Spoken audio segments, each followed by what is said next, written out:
ternyata ada miskonsepsi tentang kuasa doa. Ada miskonsepsi tentang kuasa doa. Bagaimana itu? Kuasa doa tidak berasal dari kata-kata khusus yang diucapkan. Juga bukan dari cara-cara khusus bagaimana kita berdoa, dan juga bukan seberapa sering kita berulang-ulang mengucapkan di hadapan Tuhan. Nah, ini menjadi refleksi kita, teman-teman.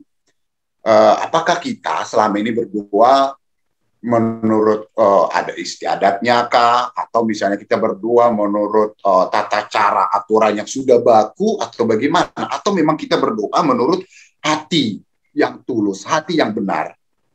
Karena disampaikan ternyata ada miskonsepsi tentang kuasa doa. Kuasa doa itu katanya tidak berasal dari kata-kata khusus yang diucapkan. Kata-kata khusus itu yang sudah berulang-ulang selalu diucapkan. Juga bukan dari cara-cara khusus di bagaimana kita berdoa. Jadi ternyata dari sini kita melihat bahwa berdoa itu tidak kaku, teman-teman. Berdoa itu tidak harus seperti ini. Berdoa itu tidak harus seperti ini, tetapi berdoalah saja menurut hati, menurut pikiran kita yang kosong. Juga bukan seberapa sering kita berulang-ulang mengucapkannya di hadapan Tuhan. Ada orang mengatakan, Tuhan, Tuhan, kenapa kamu tidak menyelamatkan aku? Katanya gitu kan. Setiap dia dapat pencobaan, dia sampaikan, Tuhan, Tuhan, kenapa kamu tidak menyelamatkanku?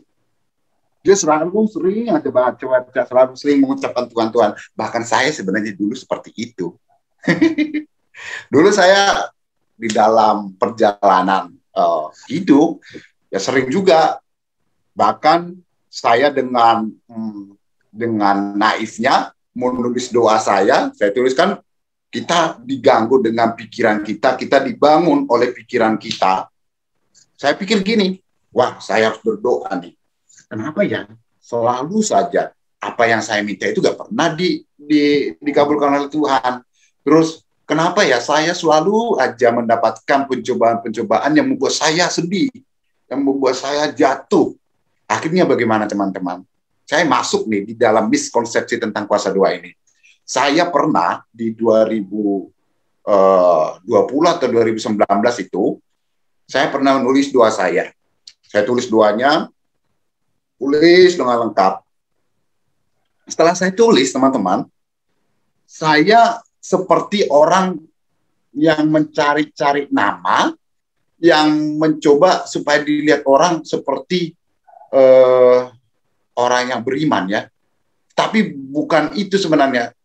Saya seperti mencoba mencintai Tuhan dengan kecantikan-kecantikan duniawinya. Bagaimana itu? Saya tulis doanya, terus ketika ada orang saya berdoa gini, supaya dilihat. Nah, supaya dilihat, oh ternyata si Hendro udah tobat ya, kan kira-kira gitu. Nah, setelah itu, saya berpikir ketika saya tulis doa ini, terus saya selipkan di gambar Tuhan, kan di kamar saya ada gambar Tuhan nih, saya selipkan di belakang. Walah, kalau saya udah tulis doa, sudah saya selipkan di belakang gambar Tuhan, berarti harusnya sudah dikabulkan oleh Tuhan dong isi dari doa saya itu. Nah, ternyata itu terjadi miskonsepsi. Gimana itu? Cara-cara khusus. Jadi cara-cara khusus yang saya buat menurut pikiran saya, oh ternyata tidak disukai oleh Tuhan. Oh ternyata menurut Tuhan itu adalah doa kecantikan. Jadi ini menjadi refleksi kita, teman-teman. Kadang-kadang memang ada kita lihat orang kok dia berdoa kayak gitu ya. Gak apa-apa sebenarnya, teman-teman. Intinya adalah hati dia. Hati dia itu tertuju kepada siapa? Kepada Tuhannya kah, atau kepada orang, atau kepada siapa? Kalau dia tertuju kepada Tuhan, Tuhan itu pasti melihat. Karena Tuhan itu tidak kaku. Nah, coba kita lihat Matius 7 ayat 21 sampai 23. Coba kita lihat. Teman-teman di rumah masing-masing juga bisa melihat Matius 7 ayat 21 sampai 23.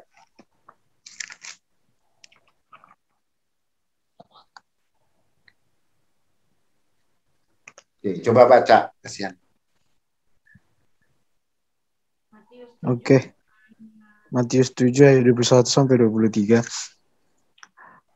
Bukan setiap orang yang berseru kepadaku, Tuhan, Tuhan, akan masuk ke dalam kerajaan surga, melainkan dia yang melakukan kehendak Bapakku yang di surga.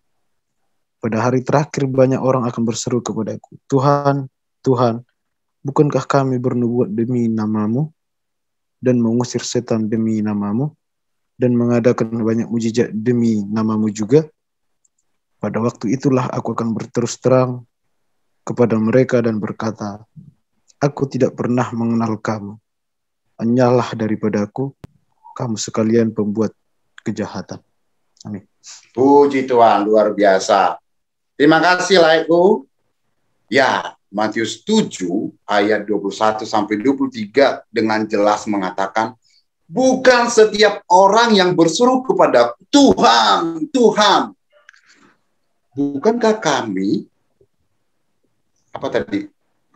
Tuhan, Tuhan akan masuk ke dalam kerajaan surga, melainkan dia yang melakukan kehendak Bapakku yang di surga.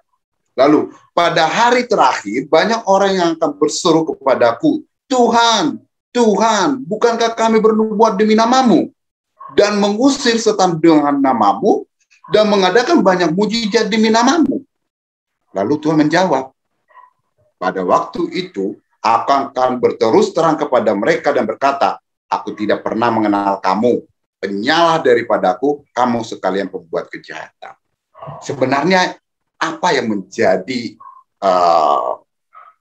pesan yang bisa kita tangkap di sini? Bahwa tidak perlu kita bersuruh-suruh berteriak-teriak, ya kan? Seperti supaya orang melihat bahwa kita itu suci, bahwa supaya orang melihat, wah, kami selalu bernubuat namamu loh Tuhan. Jadi kita itu seperti memaksa-maksa Tuhan, lalu seperti menghakimi Tuhan. Kami kan sudah memanggil namamu Tuhan. Harusnya kami masuk surga. Nah, Tuhan mengatakan, bukan seperti itu, nakku. Bukan seperti itu. Tetapi, kita diminta untuk lebih rendah hati di dalam meminta kepada Tuhan. Jadi, semoga dengan apa yang sudah saya tayangkan tentang miskonsepsi tentang kuasa doa ini, bisa menjadi refleksi kita bahwa, oh ternyata berdoa itu harus dengan dari hati yang benar, pikiran yang kosong, tanpa ada motivasi-motivasi lain yang ada di dalam pikiran kita.